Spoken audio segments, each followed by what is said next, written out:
దేశంలోనే ప్రథమంగా వాణిజ్య పంట రైతులను ఆదుకున్న ఘనత తమ ప్రభుత్వానికి దక్కుతుంది. రాష్ట్ర వ్యవసాయ సహకార మార్కెటింగ్ శాఖ మంత్రి కింజరాపు అచ్చెన్నాయుడు తెలిపారు.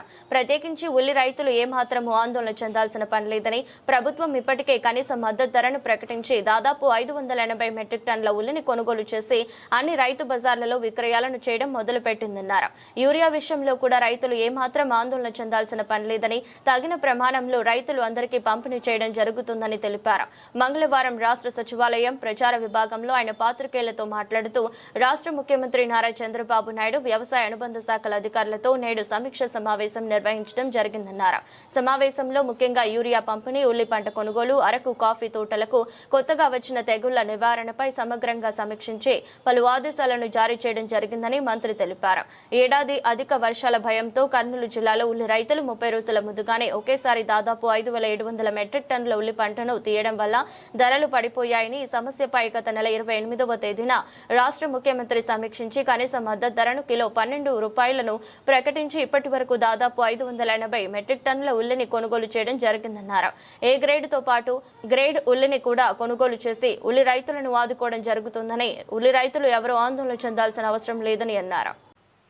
రైతుకు అండగా ఉండాలనే ఉద్దేశంతోనే గతంలో తెలుగుదేశం ప్రభుత్వం కానీ, ఈ రోజు ఉన్నటువంటి ఎన్డీఏ ప్రభుత్వం కానీ పనిచేస్తున్న విషయం ప్రతి ఒక్కరూ గుర్తుకు తెచ్చుకోవాలి. రాష్ట్ర ప్రభుత్వాలు ఇప్పుడు ఏర్పడినవి కాదు, స్వతంత్రం వచ్చిన తర్వాత రాష్ట్ర ప్రభుత్వాలు ఏర్పడుతూనే ఉన్నాయి. ముఖ్యమంత్రులు ఎప్పుడు పాలన చేస్తుంటారు.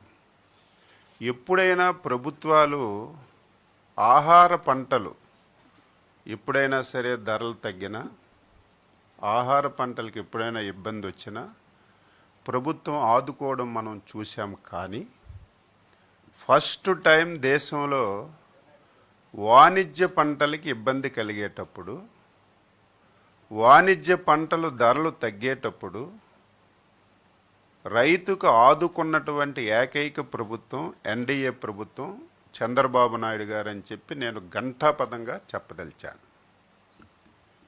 ఈరోజు కొంతమంది రైతుల పట్ల మొసలి కన్నీరు కాలుస్తున్నారు. ప్రతి విషయాన్ని రాజకీయం చేసి రాద్ధాంతం చేస్తున్నారు. ఆ వ్యక్తులు కొత్తగా వచ్చినటువంటి వ్యక్తులు చేస్తే మనం వినొచ్చు.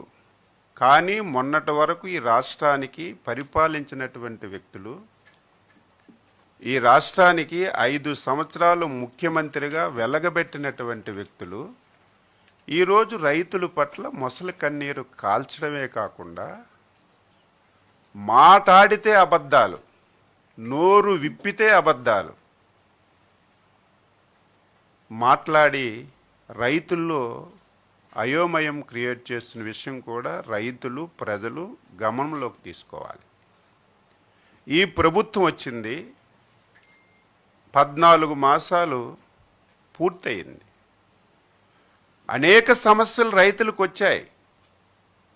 ఈ 14 మాసాల్లో రైతులకి ఏ సమస్య వచ్చినా రైతులు అడక్క ముందే పాత్రికేయుల ద్వారా తెలుసుకున్నా, ఫీల్డ్లో డిపార్ట్మెంట్ నుంచి తెలుసుకున్నా, ప్రజాప్రతినిధుల నుంచి తెలుసుకున్నా, వెంటనే స్పందించి రైతులకి సంతోషపెట్టినటువంటి విషయం ఒక్కసారి మళ్ళీ గుర్తు చేస్తున్నాను. ఉదాహరణకి మిర్చి ప్రాబ్లం వస్తే ముఖ్యమంత్రి గారు, ఎప్పుడైనా ఒక ముఖ్యమంత్రి కేంద్ర మంత్రి కార్యాలయానికి వెళ్ళి కేంద్ర వ్యవసాయ శాఖ మంత్రితో మాట్లాడి మా రాష్ట్రంలో మిర్చి ధర పతనమైంది, మినిమం ప్రైస్ ఇవ్వాలి, ఏదైతే గ్యాప్ ఉందో ఆ గ్యాప్ ఫండింగ్ ఇవ్వాలని